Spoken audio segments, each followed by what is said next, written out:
Don't you know drugs are everywhere, drugs are everywhere, drugs are everywhere. You can't stop it. Living like a bag of pumping up and so it's longevity. Drugs are everywhere, drugs are everywhere, drugs are everywhere. Hey, Murph here. I'm a former heroin addict, current alcoholic, and you're tuned into Self-Medicated Weekly Dose, a podcast all about drugs and the people who use them. As always, this program is inspired by the harm reduction movement, informed by my personal experience using all sorts of drugs for damn near 30 years now, and enlightened by my special guests. And today is the day. So nice, we got her on twice.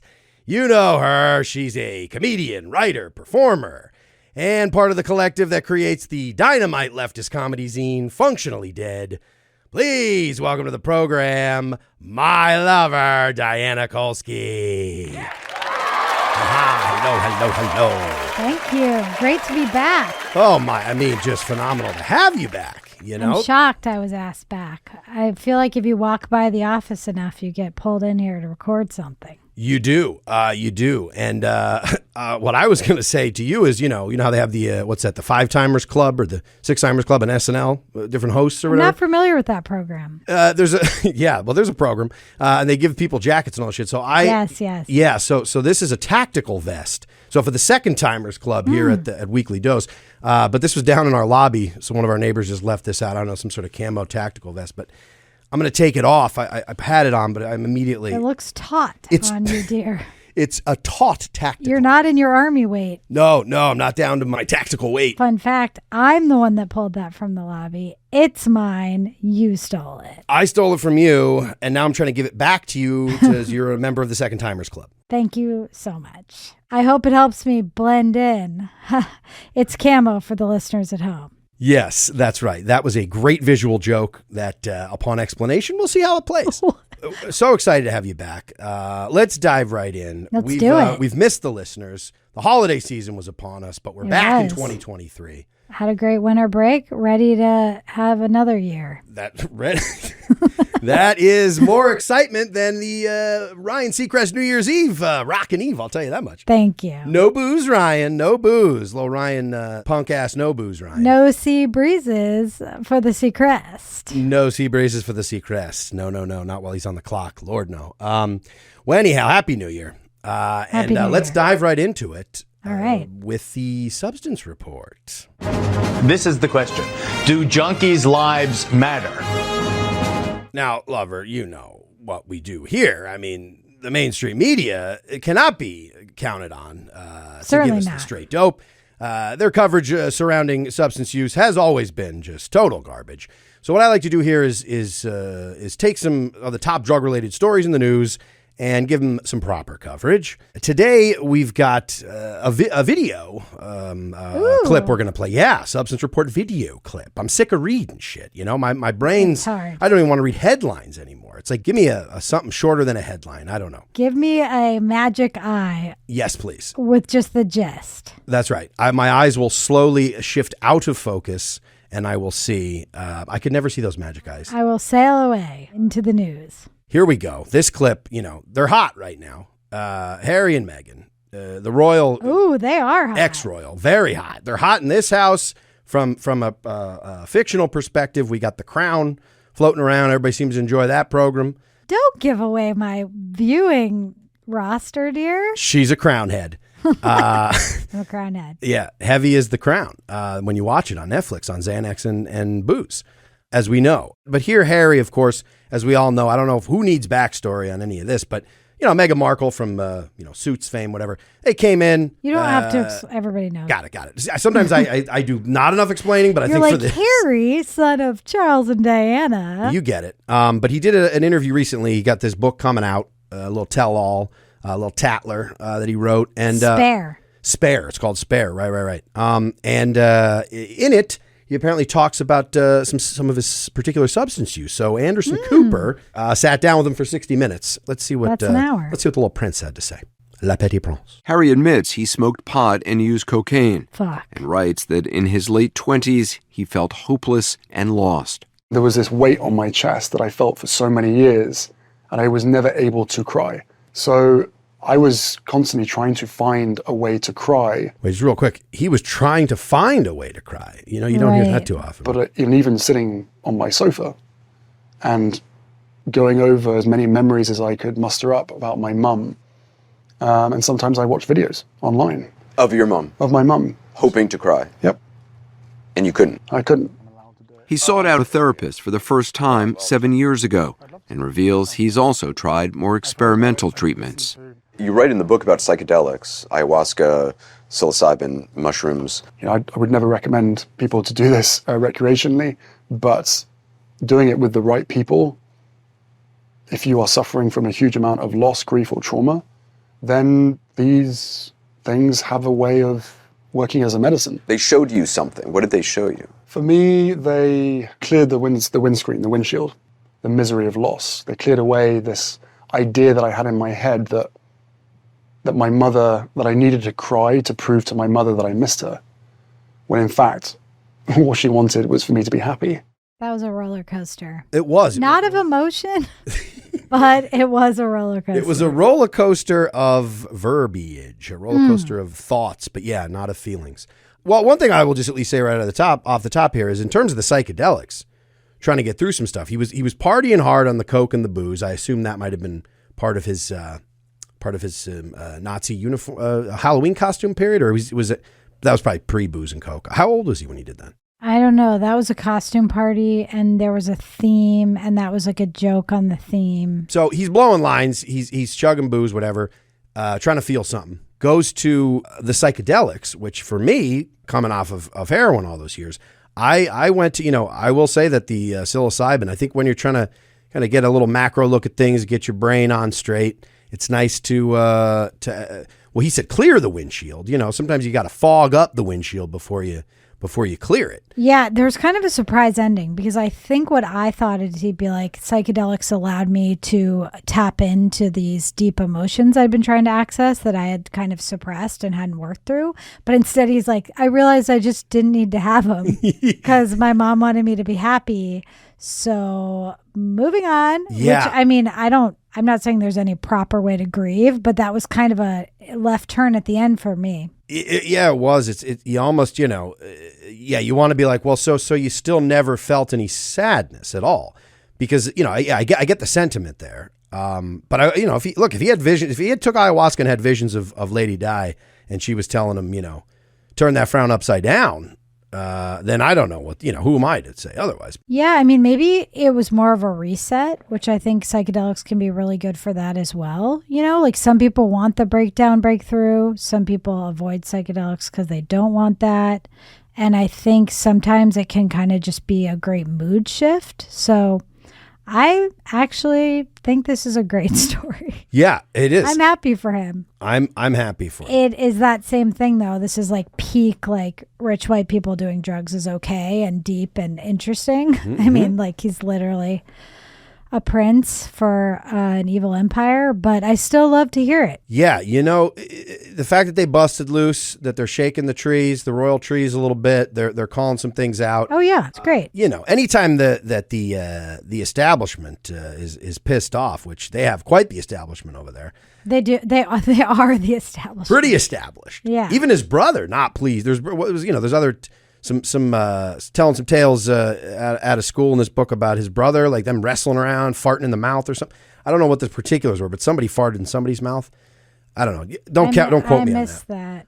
But yeah, I missed that magic eye headline. Well, you know how brothers wrestle around and you pin somebody down or whatever. Anyhow, his brother's not pleased with this book. Yeah, of course not. But I think just in terms of coming to the grieving of his mother, who was, potentially murdered by his grandmother, at least not if her directly, murdered by the machine. The machine, yeah. Murdered by the machine. Yes. Either directly or indirectly. Yeah. She was a casualty of the gears grinding, spitting people out. But it's funny, a lot of the shit that surfaced has been like annoying and unrelatable, and then that is very relatable. Mm-hmm, mm-hmm. He's like, I did psychedelics in a safe, controlled way, got good drugs, knew what I was getting. I mean, all of that feels implied for somebody in his position, and it worked for him. Yeah. Shocking. Shocking. Shocking. Shocking. Book deal worthy, I would say. Yeah, well, Netflix deal worthy. You know, him and Megan just killing it. I just want to thank him for finally normalizing the use of psychedelics. My sweet prince. Good night, sweet prince. I was also just going to be like, do you think the Queen will do it now? And she's dead. She's no longer with us, but She's yes, no longer with us. From beyond, Diana and the Queen finally reconciling in a fever hallucination of ayahuasca from the prince. You know, possibly all the dead ones come back to you. Yeah, I picture them sitting on like a large flower, kind of Alice in Wonderland. Ooh, yes, ish, absolutely. like blowing smoke rings, and Prince Andrew is the Cheshire cat on Epstein Island running around. There's a lot of visions of Alice in Wonderland and the royal family. Andrew, remember Oprah's Anderson's reactions there were also just like he always tries to play like I'm doing journalism. So he's so serious. Well, he but said like, you did some experimental, and I thought this was going to be the booze and coke, and I was like, that's really funny, because anyone else should be like, you're throwing your life away. Right. But he was at least talking about psychedelics, so he tried to look thoughtful. He doesn't care. He doesn't give a shit. No, he's a Vanderbilt. He's a goddamn Vanderbilt. Here's the thing. You got a Vanderbilt interviewing a Windsor. Oh, my God, yeah. So, after this interview, they're like take off the mics and just drink baby blood together. Yes. Bite directly into the neck of an infant. All right. Well, we're going to, the routine here. I don't even have to explain to you. But for the listeners, 80s babies, 90s, babies, the anti-drug PSAs, the scare tactics used, some of the best of all time. So I've compiled a bunch of these anti-drug PSAs. And you know what I like to call a PSA. Losers are users, so don't use drugs. Don't use drugs. Ah! Propaganda, stigma, and ALF is my PSA. Hell yeah. We got one today that I feel like this was a fun one that I don't even say much shit about. I want to hear what you think about it. What is the messaging here beyond just the don't do I'll that. let you know. Let me know what the messaging is here because it's a little muddled for me, but it's a fun one. Give me a gander. Here comes gander time. I do coke so I can work longer, so I can earn more, so I can do more coke, so I can work longer, so I can earn more, so I can do more coke, so I can work longer, so I can earn more, so I can do more coke, so I can work longer. Always chasing rainbows. Okay. Haunting little ditty at the end there. Yeah. My interpretation, capitalism is madness. Partnership for a capitalist-free America. Well, kind of. They're like, work hard to make money to do what I like, and it just never ends. The rat race, it keeps going. It's a closed loop. And then it shows that he's psychotic, and you're like, yes, exactly. Yeah, for the listeners, this was a fellow who kind of looks like that one dude in the Christopher Guest troupe. Oh my God, I literally was going to say this is that guy. I mean, he might be. It might. I don't know. It's hard when we don't have the actor's name. No, it is tough. So in the Christopher Guest troupe, he always plays. Who was he in Best in Show? He was with Michael. What's his face? McKean. Yes. They were a couple who had. What was their dog? Oh my God, this is a terrible conversation. This is He looks like the guy who did The Thing with the dog. From The Thing with Michael McKean. Yeah. That aside, it's this fellow walking around. It's a close up of him doing a little key bump. Then the camera pulls back, and he's in a white room, a 5x5, not even like a small white room. They didn't even do a good location scout for that cell though, because it doesn't look like I think what we're supposed to think is he's been locked up because he's crazy. Yes, like he's insane. Like a rubber room situation. A little bit. It was like the white tiny room he's walking around. I think it's supposed to be like this is madness. Yes, but he's in a suit. But it was also just a door you would like knock on and go into an apartment. Like it didn't look right. Yeah, it didn't look quite right. It was a tiny little apartment situation. I don't think it was an apartment. No, it was like a closet, basically. But it was like if you've ever been to a Lowe's, sure, and there's a shed on display. Yes, it was kind of like a display shed. He was in the display shed at Lowe's. doing cocaine, which we've all been there, to be fair. I mean, it's work, but somebody's got to do it because he's working. He's working. Yes. And he does more coke to do more work. Yeah, no, it's interesting with that because that one might have been, there might have been a little bit of a push and pull, a split house on that one, because a Partnership for a Drug-Free America, of course, they're just trying to do this. Oh man, look, you just do a bunch of coke and you walk circles around until you're, in the Lowe shed, display shed. But like, obviously what the dominant narrative there is that these are the go-go 80s here. I mean, you need to be working overtime. Like, right. It's confusing because they should want you to do all the drugs to do all the work because that's what they want. Yeah. And B, if you just switch coke out there for anything else, that would be a pro message. If you're like, I work hard to buy more stuff and then I have to keep working to pay off the stuff. It's like, yeah, that's the whole fucking model. Please do that. We want everyone to do that. Yes. You know? So to A, shit on their own model, and B, point out that drugs they don't want you to do are the reason you're doing the model that they want you to do, is like, that was so convoluted. Very convoluted. I have notes. Sure. Let's go find the guy from The Thing who played he's one of those with the Thing. He wore Yeah, we'll find him. We'll give him some notes. This one's, a little back and forth there. You can flash forward till now and it's like, you got all these, and this whole other generation on the Adderall, you know what I mean? The prescription amphetamines to keep people chugging along. Well, now they're literally like mask off, like give 5-year-olds Adderall, because if they don't completely fit into this mold now and stand in line right, like they're not going to jump into the machine for us, Yeah, it's a good, cocaine's not even the most efficient. I would say definitely. Oh my God, it's so inefficient. It's like a real plant. Yeah, exactly. Yeah, you got to go through and get the fucking, the cocaine. You don't need those cocos. One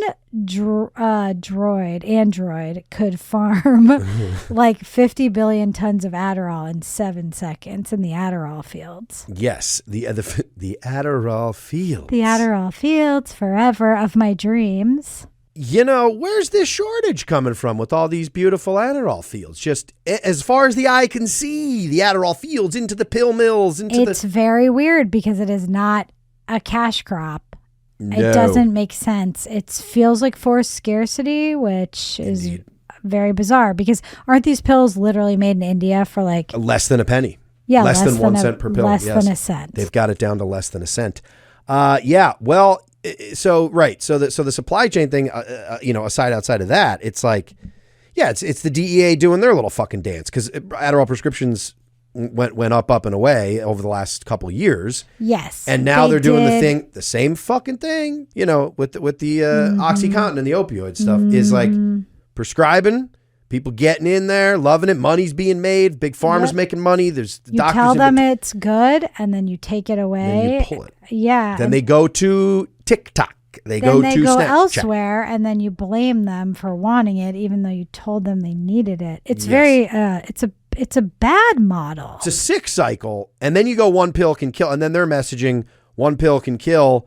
Don't get these pills offline. I'm like, then let people can't get their fucking I'm sorry. drugs are going to try. If one pill could kill, I know you're talking about a poison drug supply, but I'm like, if one pill could kill, we'd all be dead. That's right. Yes. Yeah. Yes. If one pill always killed. Yeah. Yeah. I mean, I remember one pill of cyanide could kill. I mean, college, everyone just had a blue nose. Right. Like you were literally just crushing up drugs. You didn't know what it was, snorting it, and then getting really drunk. And I'm not advocating that. That's obviously not a great idea, but I guess that was before one pill could kill. That was more like 10 pills, so you graduate. Yeah, I mean that was the catchy slogan back then. Everyone was saying it. 10 till the end. No, a lot of farmer roulette back in the day that I think was a little bit more. Yeah, it wasn't from these pill presses. Now, like they can really make these. I've caught peaks of these. You can't tell just by looking. They've got great pill presses. There wasn't so much of that problem when we were coming up as youth in high school. You just didn't know sometimes. No, you literally didn't know. Like you were like, I found a pill or somebody sold me. I don't know what it is. Now the problem is you think it's one thing and it's something else. That's right. Obviously, which is a huge issue. You should always know what you're consuming, be it drugs, food, water. And there's no reason for you not to. I mean, now if you're a kid and, let's just say you're swiping your a couple pill bottles from your Uncle Carl's medicine cabinet. This feels as some of us autobiographical. Have, you don't know the names of these drugs pre-internet, all that. So it's like, yeah, we didn't know then. But now to think you're getting something and to want it. And, I mean, these here, I can't reach them. I was just going to reach for my fentanyl testing strips there. But they're real, folks. Yeah, that at least, can help if you get a batch of pills and whatever Absolutely. else. Got it. But outside of that, it's still just like, man, this forced scarcity bullshit they are really just trying to fucking kill off a bunch of, in their eyes, just, junkie lawless junkie fucking shits. I don't know. I mean, it's brutal to watch happen again. It's funny because I knew about the Adderall shortage from you. Like, you're obviously up to date on what's going on with drugs. And I mentioned it in passing at the coffee shop I go to, and all the baristas are like younger, and all of them were like, oh my God, yes, we cannot get Adderall. It was just funny. It was like, you see the generationally, like the scourge or whatever. And it's just like, it was the most relatable thing. Like the light went on in their eyes, and it was like, oh my God, like this is a huge issue for us. Like, yes, we have work to do. We have to work 50 jobs, and we're, so it is quite the conundrum. Yeah. Well, I'm just going to say this whole thing is not working. It ain't working. No. You know where it leads. Leads you straight to the Lowe's display shed. The display shed. See you in the display shed. Well, all those kiddos out there, if you're going through this shortage, like, I'll see you down Lowe's in the display shed at some point. When people say like heaven and hell is here on earth, and religion's obviously just a big metaphor for that, I feel like hell is the Lowe's display shed and heaven is the trampoline at Costco. Ooh, both. So we're in some big box stores. Yeah, the tramp at Costco and the yeah, big box is the universe. It is. Big box is God. Go with me here. There's the samples are the purgatory, the delights. I don't know anything about. I don't know anything about the Bible or any religion, really. Purgatory would probably be like the parking lot waiting to get in. There's a line. Oh, maybe. like a what's it called? Tailgating kind of thing? So like a tailgating situation. Right. So you can get your bumps out there and, your toots, your scoots. You think you're having fun, but you're not really at the show. You're not getting Who has my lucky ticket? Yes, you're no one. Have another trying weenie. To scalp your way in. Yeah, I like that. Heaven and Hell is here on earth. Is that yours? Is that a Diana Kolsky original? No, that's like you're a genius. That's a DK original. Wow. Please quote me. Put it on the internet. They'll come for me. It's out there. All right. Well, now we're gonna get into something that I know you appreciate. Don't tell me what I appreciate. I know. I'm putting appreciation in your mouth. You do know. Heaven and Hell is here on earth is a Diana Kolsky quote, and something she appreciates is hearing from the listeners in a little number called Listeners Untapped. You have reached 443 MK Ultra. Let me tell you what you love about this, lover. 443 MK Ultra is the number to call. I do love that number. It's a great number. Listeners out there, objectively great number, can call in. We got our hands on that. So if you got anything to say at all, thoughts, comments, questions, concerns, yammerings, ramblings, anything really, just give us a call. 443 MK Ultra. We got someone this week who's a little bit of a call out, calling me out on something which I do appreciate. So I feel the need to respond to this. So here's a listener coming in hot. Yeah, Murph, I'm listening to the episode from this week. I loved it. But I heard you say you can't smoke fentanyl, and that's bullshit, man. My neighbor smokes fentanyl on the reg, so what's up? Shit. All right. So, well, congrats on being international. Right. First, yeah. I mean, I feel with Le Petit Prince, which is French, and we're talking about the English prince who defected, but it's European. Sure. You kind of have a vibe this week. It's an international flavor this week. Well, I looked at the analytics. The flavor? It's international. It's international. I looked at the analytics for the program, and I saw some listeners coming in. They what am I hosted on? Acast there or whatever the hell. They tell you where these downloads, these listens are coming. I'm seeing some international downloads and listens. Congrats, dude. That's great. I mean, look, so I got to give this flavor. What was the deal? You Okay, that was just for my French listeners. Yes. French listeners. So goodbye to the French I'm listeners. going to say see you later to my French listeners. The episode has ended for my French listeners. Anyhow, this call, whoever this international call, called me out on the smoking of fentanyl. Now, I did mention I didn't check the tape on this. This was the episode with my dear old pal Tim Casey, who was saying, I love that episode. Yeah, well, listen, he's always been straightforward. He's a good barometer of what the hell people are hearing and thinking and whatever out there, especially if you're not in the weeds and to an obsessive, outrageous degree like I am. He hears fentanyl, the myths floating around. So one of his was like, "Oh, I heard people saying it's in weed and whatever." So what I was saying is in the form that they're talking about, in the old sprinkling of powder on like just, flour, weed, and then smoking it. That's what I was saying is that's not how you get high on smoking. Freebasing, Sorry, so you were saying you can't smoke fentanyl. I was saying, you absolutely, you 100% can smoke fentanyl, just not in the way that they were fear-mongering by saying you'll buy a bag of weed and you'll put it in the pipe and you'll smoke it and you'll overdose on fentanyl. That's not how Right. But like, hypothetically, like say, and I used to like take a cigarette, like at a New Year's Eve party. Sure. Lick it and roll it in cocaine. Yeah, that old chestnut. I'm smoking powder. Yeah, but it's not really doing it. People say that with like the chronic, sprinkling a little bit of cocaine on a blunt or whatever. Here's what I would say. The most efficient way to get high, and the way if you were to say, hey, I'm going to smoke these drugs, and you had it in a powder form, you can't hit it with a direct flame. Because then it loses so you want to put it on a piece of foil. That's not the way you smoke fentanyl. Put it on a piece of foil. You use a stem of some sort, glass stem, and light it from underneath, and then get those vapors when they're coming through. You can't just smoke it in a pipe sprinkled on some. Okay, but I think there's a most efficient way, and then there's an impossibility. Right. What are we talking about? Also, are you more saying like you could try, but it wouldn't get you high, but it would be hard to masquerade a bag of weed covered in powder that somebody like nobody... All of the above. So yes, it's impractical. Because I'm with you that nobody would ever do that. Nobody's dumping powdered fentanyl in your weed. No. I 100% am with you. I'm not trying to fearmonger. No. I guess I'm just trying to understand the semantics of your argument. Now, I've seen, at the low street levels of drug dealing that I've done myself personally and been around in my day. Lowest. I've seen some weird and wild stuff. I'm glad you sent the French listeners home for this part. Yes. He's going low. Into the gutter. I've two to Lord them.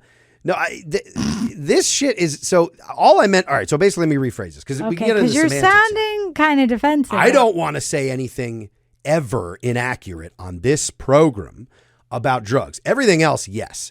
Did Prince, not Andrew? Did Harry's older brother fart in his mouth? Whatever his name is, William. Did William fart in Harry's mouth? I don't know. I won't stand behind that. But when we're talking about drugs specifically, and I was talking about the fear mongering behind the fentanyl, the news story is weed. People found weed, you smoke weed, there could be fentanyl in the weed and you overdose. There's fentanyl everywhere. My God, it'd kill you. What I'm saying is, and I might even, hey, look, maybe I'll do an experiment just to test this out to prove it. But I believe that even if you sprinkled a shit ton of fentanyl powder, pure fentanyl, just onto marijuana, packed it in a pipe and hit it up, I don't even think that you would be ingesting. I don't think you'd even get high. What about a bong? What's that? A bong?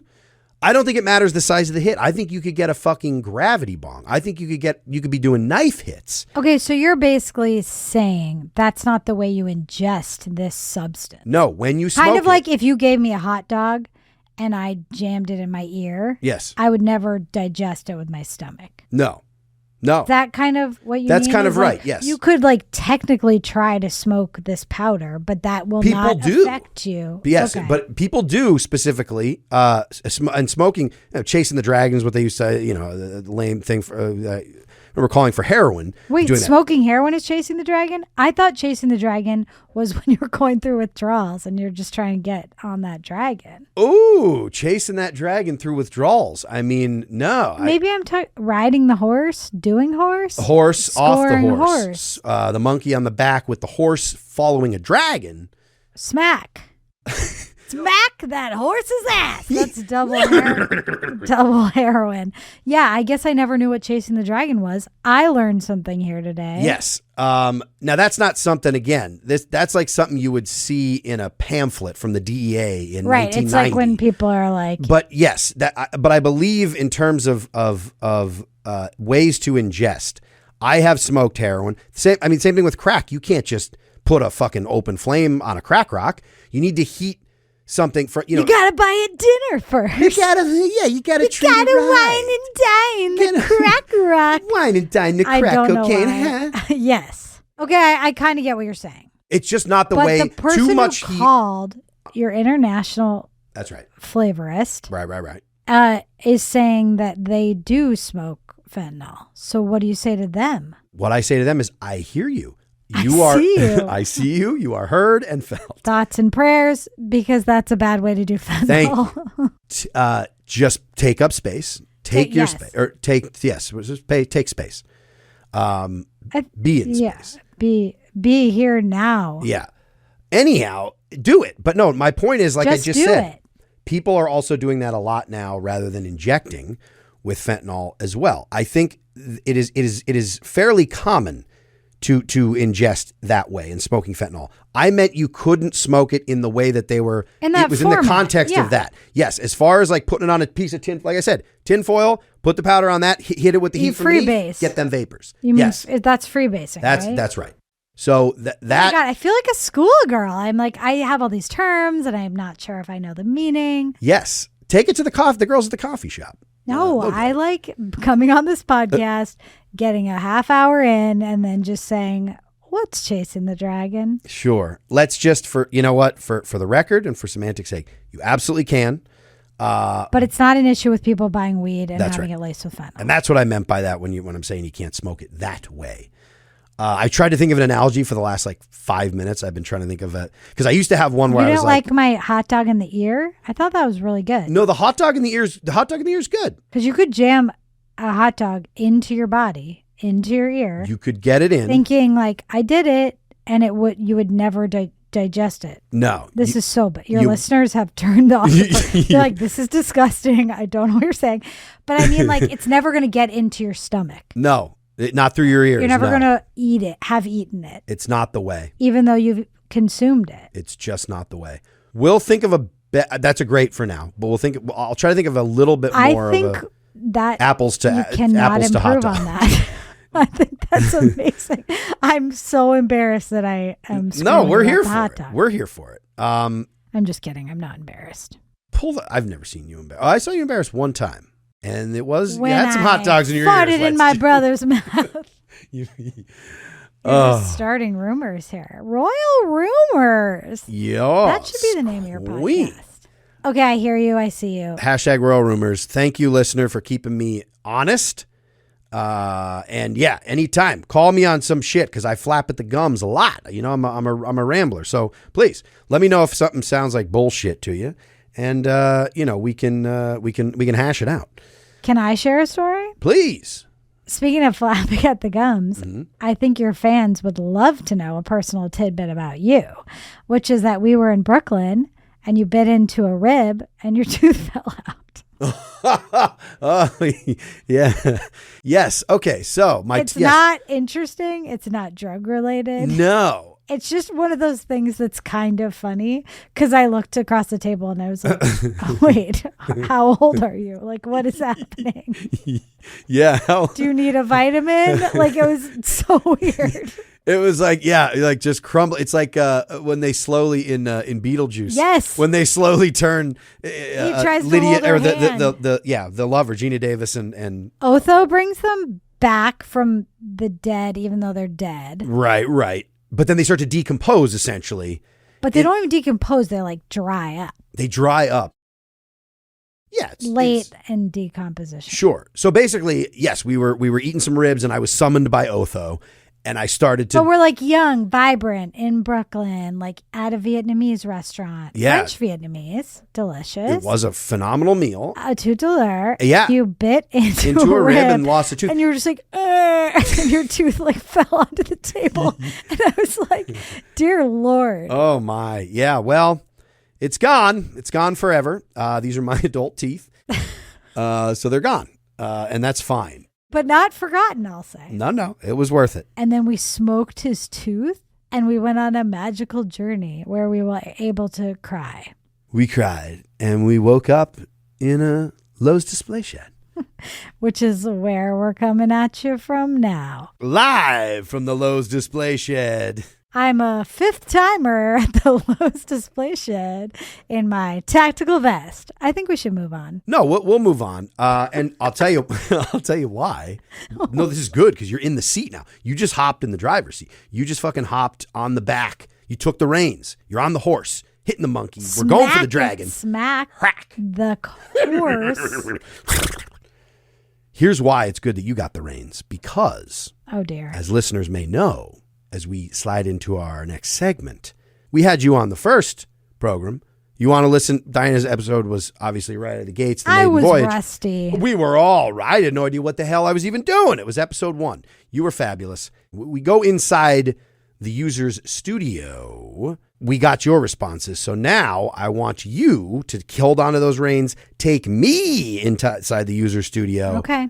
And you can... Can you handle it? I don't think... Can you handle the heat? I have not... The direct flame? No. I'll freebase that. Let's chase. Whew.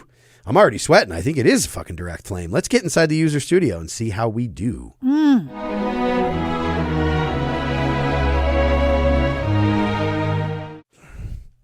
Whoa, hold on. We end our podcast session with Weekly Dose. The tactical vest. Oh my God, the gift that keeps on giving. Wait, the tactical vest. Do you think it's haunted? It got a hold of me. The fuck? It's definitely haunted. I mean, has it seen combat? It was left out with like some cat food. It was really hard to tell what was going on down there. It feels like a first Gulf War type of PTSD emanating from this. Yeah, but I feel like that would be that kind of khaki camo.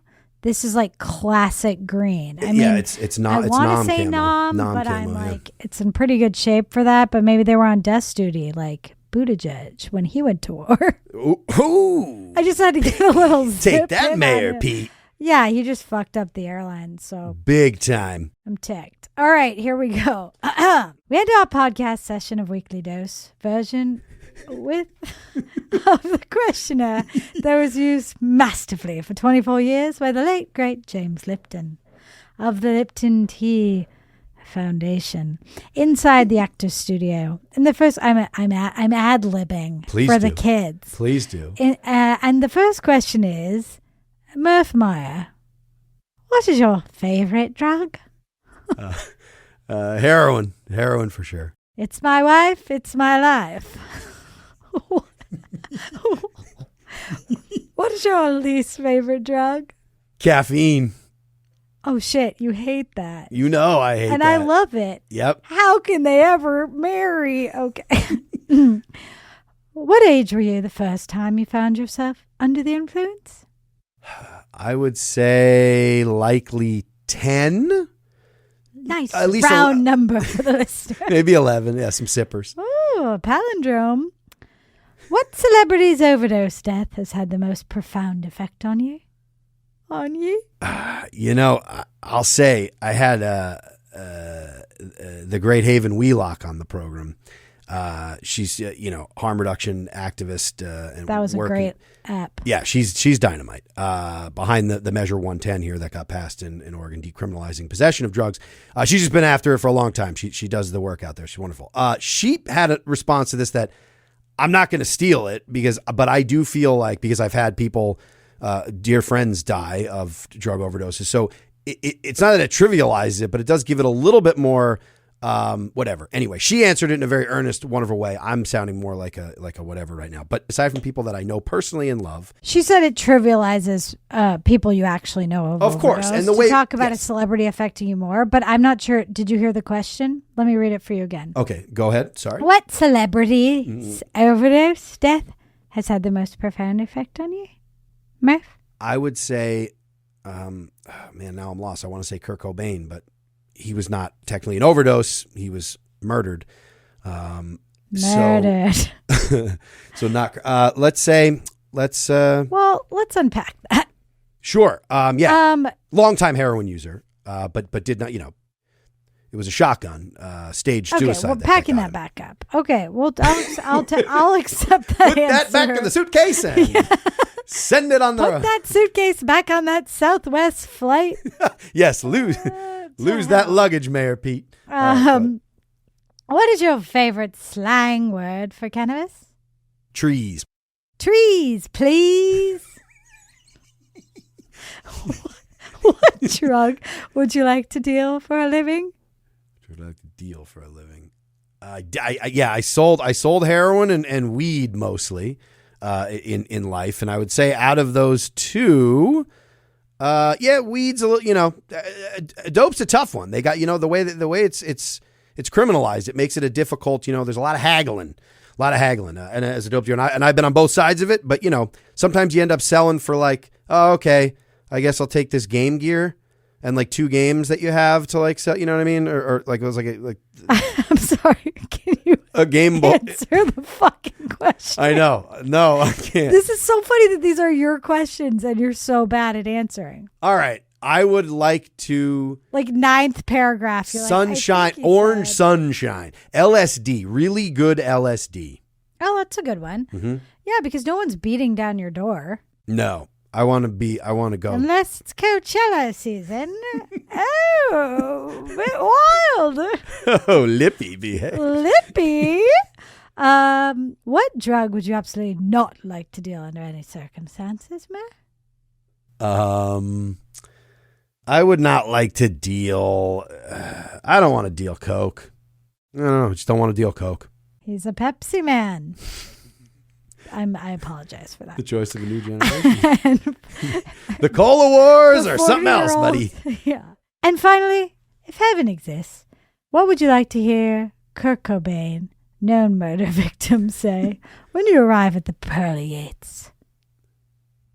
I was murdered.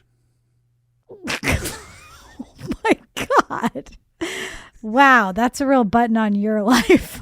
It sure is. But think about it this way. If he's been up there a while now. This is going back to what, 94? Think of the first person, I'm not the first person he's seen come waltzing into heaven since he's been dead. You're the only one who gets in. That's right. I'm the only one who gets in, and he's been waiting a long time to just tell someone. I just want to end with an observation, which is it's like almost like you didn't have the questions ahead of time. Yeah, no. Well, I just thought about doing this like right before we started recording. So I've never actually sat and prepared my own answers. No. And I'm better at asking, I guess, than answering because I'm just rambling on. That's a good thing to know about yourself. Yeah. I'm an asker. I'm a titter. More fire. Here are your drug uses.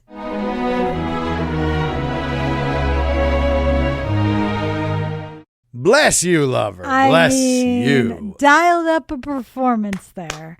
I don't know what's the podcast awards? The Emmys, I believe. The Emmys, might be getting one. I believe you're in line for an Emmy.